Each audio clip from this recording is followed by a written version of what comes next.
Yang saya hormati Bapak narasumber dari dalam negeri maupun luar negeri, juga ibu-ibunya, ada Prof. Laksono juga, para undangan, peserta yang tidak bisa saya sebut satu persatu. Pertama-tama saya sampaikan permohonan maaf dari Ibu Menteri Kesehatan yang memang sudah merencanakan untuk hadir karena topik ini sangat menarik. Health ekonomi merupakan satu hal yang memang harus menjadi sisi tidak terpisahkan dalam pembangunan kesehatan. Tetapi beliau memang tidak bisa menghindari malam ini harus menginap di Sinabung bersama Presiden, sehingga mewakilkan ke saya untuk menyampaikan keynote ini. Semoga ketidakhadiran beliau tidak mengurangi makna arti dari pertemuan ini yang hasilnya nantinya betul-betul kita harapkan akan memberikan rekomendasi-rekomendasi, memberikan kontribusi positif dalam pembangunan kesehatan ke depan. Ibu sekalian, sesuai dengan permintaan panitia, akan disampaikan keynote tentang Komitmen National Health Insurance yang dalam hubungannya dengan pembangunan kesehatan. Yang secara garis besar sebetulnya ada 3 aspek yang kita bahas, bagaimana gambaran indikator ekonomi di ekonomi dan kesehatan Indonesia, peran ekonomi kesehatan dan kebijakan pembiayaan kesehatan. Sengaja saya buat warnanya abu-abu, karena begitulah gambaran saat ini indikator ekonomi kesehatan di kita. Ya. Ada yang tidak setuju?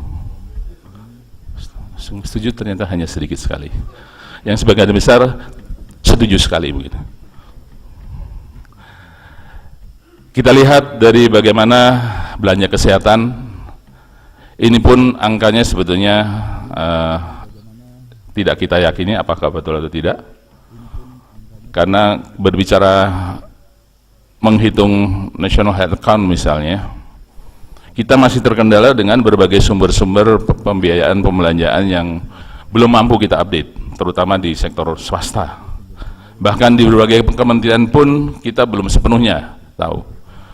Sebagai contoh, anggaran kesehatan kita di Kementerian Kesehatan untuk tahun 2013, anggaran kesehatan senilai sekitar 33 triliun.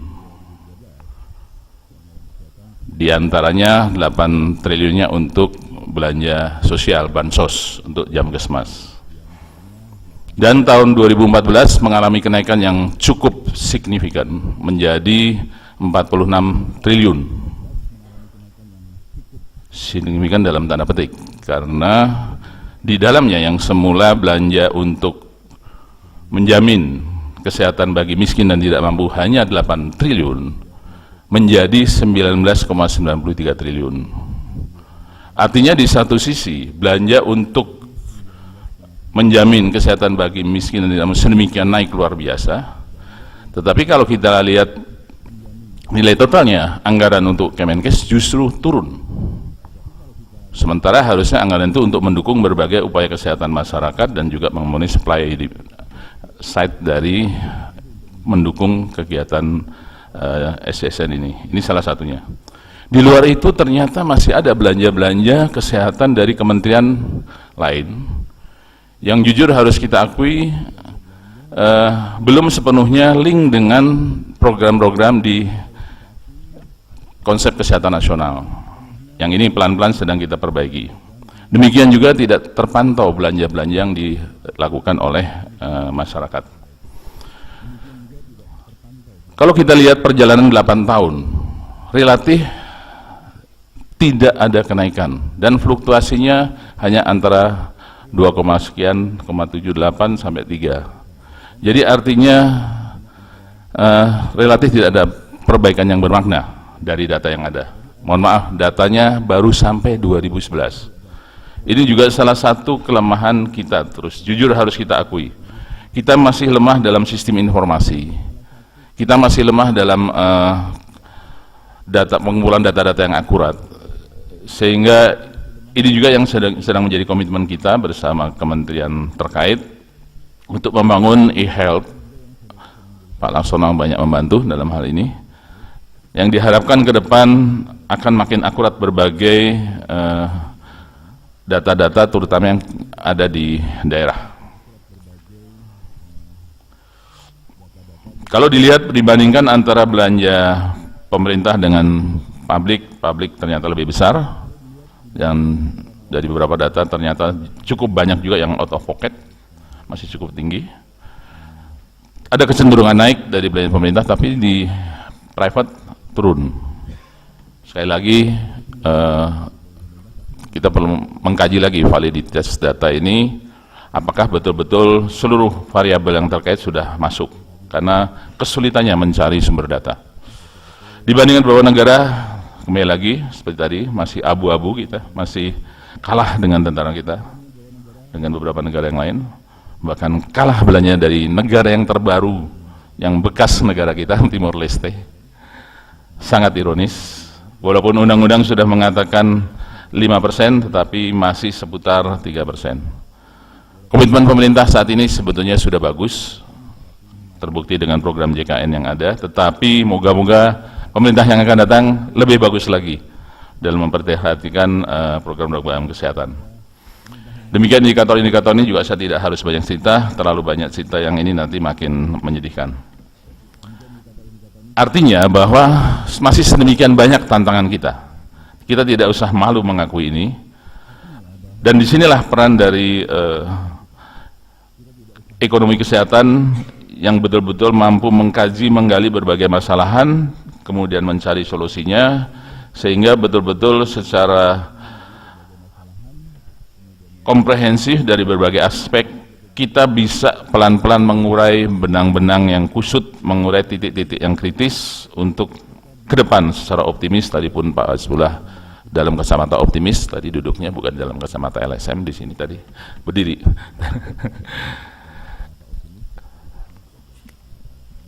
Berbicara epidemiologi kita mengenal disease burden, tapi secara lebih luas kalau saya katakan malah kita sudah pada 5 burden. 3 burden itu yang satu penyakit infeksi yang memang belum teratasi sepenuhnya, kemudian munculnya penyakit-penyakit akibat dari gaya hidup yang berdampak pada penyakit tidak menular, masih munculnya lagi penyakit-penyakit yang semula infeksi diharapkan sudah hilang menjadi penyakit new emerging disease. Saya tambahkan 2 lagi yang tidak kalah pentingnya juga persoalan kesehatan juga yang juga dampak dari ekonomi, yang berakibat juga pada ekonomi, adalah tingginya korban lalu lintas yang menduduki menurut WHO 3 terbesar di Indonesia setelah jantung dan penyakit infeksi TB. Yang tahun 2012 dibanding 2013 dikatakan menurun 20%, baik kecelakaannya maupun kematiannya. Kematian tahun 2011 dari kecelakaan sekitar 110 sekian, kematiannya sekitar 29.000. Kemudian tahun 2013 dari kecelakaan 98 ribuan sekian, kematiannya 25.000. Proporsinya tidak berbeda bermakna, karena yang tahun 2012 sekitar 25,0 sekian, tahun 2013 29, sekian. Jadi maaf, 24, sekian. Jadi tidak berbeda bermakna. Masih sekitar 25%. Artinya dalam hal kecelakaannya menurun, tetapi kita harus introspeksi, jangan-jangan dalam penanganan kesehatan kita yang belum ada perubahan dengan baik. Entah ketersediaan fasilitas kesehatannya, entah kemampuan tenaga kesehatannya, maupun berbagai faktor-faktor lain, transportasi dan upaya-upaya penanggulangan kedaruratan. Demikian juga faktor-faktor ini diharapkan akan menjadi suatu kajian untuk lebih mendalami lagi tentang supply side serta berbagai kebutuhan lain dalam membangun kesehatan.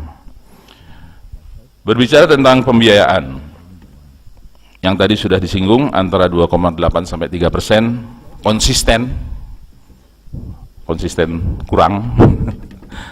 Itu sebabnya apapun kita tidak bisa hanya berpangku tangan, kita harus menggali kemampuan pemberdayaan masyarakat. Yang ini pun sudah mulai banyak dilakukan oleh berbagai komponen, hanya juga sama, masih juga banyak pemberdayaan masyarakat ini dilakukan sendiri-sendiri, belum merupakan bagian pasal dari program pembangunan kesehatan. Kalau saya suatu korporat tertentu ingin melakukan kegiatan kesehatan, lebih banyak semau saya mau bakti sosial di sini, saya mau melakukan kegiatan. Tetapi beberapa diantaranya sudah mulai menjadi mitra kita, yang betul-betul mengisi kekosongan di tempat-tempat di mana program itu belum mampu didukung oleh pemerintah. Dan tidak bisa dipungkiri juga peran dari negara-negara donatur yang komitmen semenjak tinggi, Global Fund, USAID, AUSAID, dan seterusnya, WHO juga ada berbagai programnya, yang juga cukup berperan, bahkan dalam beberapa hal tertentu, penanggulangan penyakit infeksi, perannya sangat besar, sehingga jangan-jangan begitu peran itu dicabut, kitanya yang kedodoran, karena sudah ada kecenderungan ketergantungan. Ini pun harus kita sadari, pelan-pelan ini harus kita lepas. Jangan sampai ketergantungan itu membuat suatu saat program ini menjadi gagal hanya karena tidak ada pendanaannya. Di samping itu juga dalam pembiayaan ini kita tadi sudah disinggung oleh Prof. Fuad, sudah sebetulnya sedang memasuki era baru yang secara prinsip merubah mental set dari pembiayaan yang fee for service menjadi pembiayaan yang prospektif dengan inasi bijis, dan ini bukan pekerjaan mudah.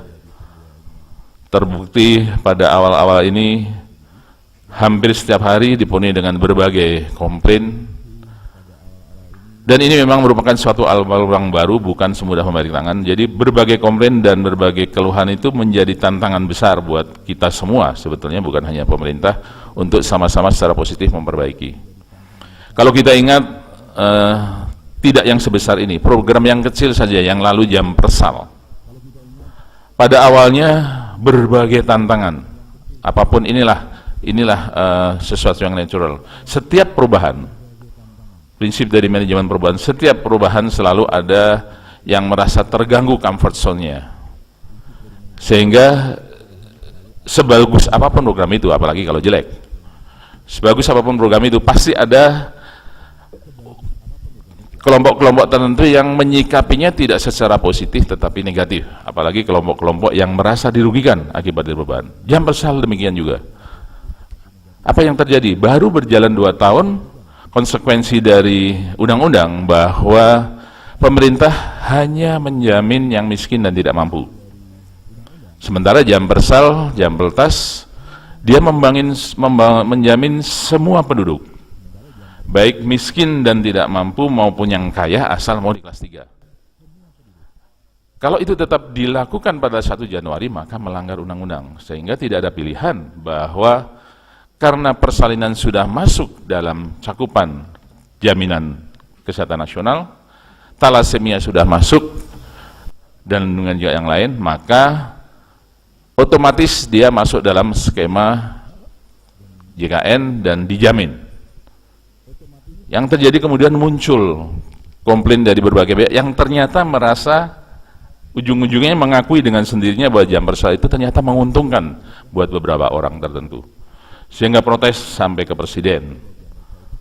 Tetapi apapun ini harus kita lakukan, karena kalau kita tidak konsisten kemudian membiayai lagi mereka-mereka yang mampu, yang mau di kelas 3, maka akan luar biasa beban pemerintah untuk menjamin kesehatan. Demikian juga dengan program ini, diakui bahwa masih banyak kekurangan, apalagi di lapangan, tetapi dengan berbagai kepedulian, berbagai kritisi, yang sekaligus direspons secara positif oleh semua yang terkait, maka yakin, kekhawatiran beberapa pihak yang mengatakan bahwa SDSN akan gagal, JKN akan gagal, apalagi dibantu dengan ibu bapak sekalian yang di sini tentunya sangat peduli dengan program-program itu. Kita semua mari mengisi dan mengoreksi sekaligus memberikan solusi, sehingga pelan-pelan kita bangun agar Indonesia betul-betul mampu menjadi salah satu negara yang menjalankan program pembiayaan kesehatan dengan pola asuransi sosial ini dengan baik. Dan ini bukan pekerjaan mudah dihadapkan pada jumlah penduduk, kondisi geografi, dan sedemikian tinggi gapnya antara variabel satu dengan yang lain, yang tentunya secara karakteristik pun akan ditangani berbeda, dan saya yakin dengan kebersamaan kita ini akan bisa kita atasi. Salah satunya yang menjadi permasalahan kita adalah keterbatasan, bukan hanya keterbatasan tapi juga maldistribusinya dari supply side. Kalau kemudian kita tadi bersandar kepada anggaran pemerintah saja, maka tadi sudah saya sampaikan tahun 2011 anggaran untuk itu justru turun, bukan naik. Sehingga kita juga harus menghitung bagaimana betul-betul mengefisienkan. Apakah kita memang harus membangun rumah sakit yang mewah dengan ratusan miliar? Terus terang ini salah satu kendala kita yang agak susah direm. Pernah suatu saat, beberapa kali juga pernah saya sampaikan, saya waktu di Jen BUK bertemu dengan wali kota yang meminta dibantu anggarannya untuk dibangun rumah sakit di kotanya dengan kemampuan sekitar 300 sampai 500 tempat tidur. Saya katakan kepada Pak Wali Kota, Pak Wali Kota, di rumah sakit Bapak sudah ada rumah sakit provinsi. Kalau kita melihat jumlah penduduk di kota ini dengan tempat tidur di provinsi, sudah lebih dari cukup proporsinya. Iya Pak, tapi itu kan bukan rumah sakit saya, itu rumah sakitnya gubernur provinsi. Jadi paradigmanya masih paradigma rasa ingin memilikinya lebih tinggi daripada demandnya, daripada kebutuhannya. Saya katakan bahwa kalau Bapak memang ingin, kita bisa bantu, tetapi bukan rumah sakit di sini, tapi rumah sakit di daerah, di mana kita dekatkan pelayanan itu dengan masyarakat yang membutuhkan. Waktu ya, oh sorry, waktunya berapa lama Pak? Waktu kurang berapa menit lagi? Ini terlalu semangat saya curhatnya, jadi waktu kan berapa menit lagi? 5 menit, oke. Baik, jadi intinya adalah kita juga harus merubah, ikut mengingatkan daerah, pimpinan daerah agar juga punya kepedulian. Dan prioritas kita adalah bagaimana membangun pelayanan kesehatan dasar. Demikian juga dalam hal obat dan alat kesehatan. Kita tahu seberapa mahal harga obat di negara kita, seberapa mahal alat kesehatan di negara kita. Bahkan pemerintah harus membeli kadang-kadang dengan harga 3-4 kali dari harga pabrikan. Karena berbagai kebijakan-kebijakan yang cukup panjang kalau saya harus atur. Industri alat kesehatan kita baru mencapai kurang dari 10% dari kebutuhan. Itu sebabnya mari kita jangan jadikan negara kita hanya sebagai market, tapi juga harus menjadi negara produsen yang produksi. Obat sudah cukup banyak, tetapi yang kita harus cari di mana titik-titik agar obat itu menjadi murah. Ini juga mohon bantuan dari komunitas ekonomi kesehatan. Oke, beberapa saya percepat. Ya, kalau berbicara pembiayaan kesehatan dengan berbagai regulasi sudah cukup banyak, aturan sudah cukup ideal, dan strategi-strategi pun kita sudah cukup banyak yang kita lakukan. Tapi yang memang menjadi kendala adalah permasalahan di lapangan. Moga-moga dengan pertemuan ini berbagai hal yang menjadi tantangan kita yang terkait dengan pembiayaan kesehatan ini mampu diidentifikasi, mampu dikaji, dan sekaligus titik-titik mana yang harus kita intervensi, baik diintervensi di tataran suprasistem kebijakan di luar Kementerian Kesehatan maupun di Kementerian Kesehatan sendiri maupun di daerah bahkan di masyarakat. Ibu sekalian, karena terkendala dengan waktu, mungkin slide yang terakhir saja saya akan sampaikan. Langkah-langkah untuk menuju sustainabilitas. Upaya-upaya yang kita lakukan ini adalah juga untuk menuju itu. Bahwa kemudian ada keluhan-keluhan terutama dari teman-teman sejawat yang semula memang lebih nyaman dengan fee for service, apapun itu harus kita hadapi, dan saya yakin dengan pendalaman, dengan pengalaman yang akan dilakukan di rumah sakit, pelan-pelan akan menyadari bahwa dengan inasi bijis pembiayaan prospektif ini, maka sebetulnya juga bukan sesuatu yang merugikan, bahkan menguntungkan, terutama kalau berbicara terhadap risiko-risiko pembiayaan yang lebih besar. Demikian juga upaya-upaya untuk mengurangi risiko pembiayaan, melakukan aturan e-katalog agar memotong mata rantai pembelian, kemudian juga melakukan upaya menstandarisasi dengan forum menu nasional walaupun belum selesai. Itu merupakan upaya-upaya yang sudah kita lakukan, tetapi memang masih dalam perjalanan, jadi tentunya perlu waktu, dan termasuk memperkuat pelayanan terutama di primer. Ibu Bapak sekalian, satu hal lagi yang juga terkait dengan ini, yang terakhir, dua terakhir, kelemahan kita juga salah satu adalah monitoring dan evaluasi di berbagai program. Monitoring evaluasi tentunya ini berbasis kepada IT, yang ini juga menjadi tantangan dan kendala kita. Dan satu hal lagi yang juga akan dilaksanakan pada acara ini adalah Health Technology Assessment. Kita kebanjiran dengan berbagai teknologi, apakah kita yakin itu kita butuhkan? Bahkan kadang-kadang kita sendiri yang berlomba-lomba untuk mengejar teknologi, takut kalah gengsi, tetapi mari kita hitung betul-betul apakah itu kita butuhkan, apakah itu sesuai dengan efisiensi dari belanja kesehatan kita. Dimana Bapak sekalian, mohon maaf sekali, yang pertama karena keterlambatan, dan yang kedua tidak bisa memberikan sesuatu secara utuh, tapi saya yakin yang hadir adalah para profesional yang betul-betul akan memberikan kontribusi, baik narasumber maupun peserta, sehingga saya yakin pertemuan ini akan berhasil dengan baik, dan komunitas ini pun akan memberikan rekomendasi-rekomendasi. Kami tunggu Pak Zullah setelah ini, sehingga betul-betul kita secara bersama-sama mengatasi permasalahan kita ke depan, terutama karena kami sedang menyusun RPJMN 2015-2019. Moga-moga masih ada waktu sehingga berbagai hal yang terkait dengan ekonomi kesehatan, pembiayaan kesehatan bisa menjadi justru salah satu pemikiran dasar untuk kita membuat rencana ke depan. Jadi saya ucapkan selamat mengikuti Kongres Perdana ini, semoga sukses, bermanfaat, dan dengan mengucap Bismillahirrahmanirrahim, dengan ini secara resmi Kongres Perdana dinyatakan dimulai. Dan ditandai nanti dengan pukulan gong, karena sudah ada gong, hanya 2 pukulan, 2 kali, tidak ada hubungan dengan pemilu, pileg, tapi berhubungan dengan keluarga berencana, 2 anak cukup. Terima kasih. Wassalamualaikum warahmatullahi wabarakatuh.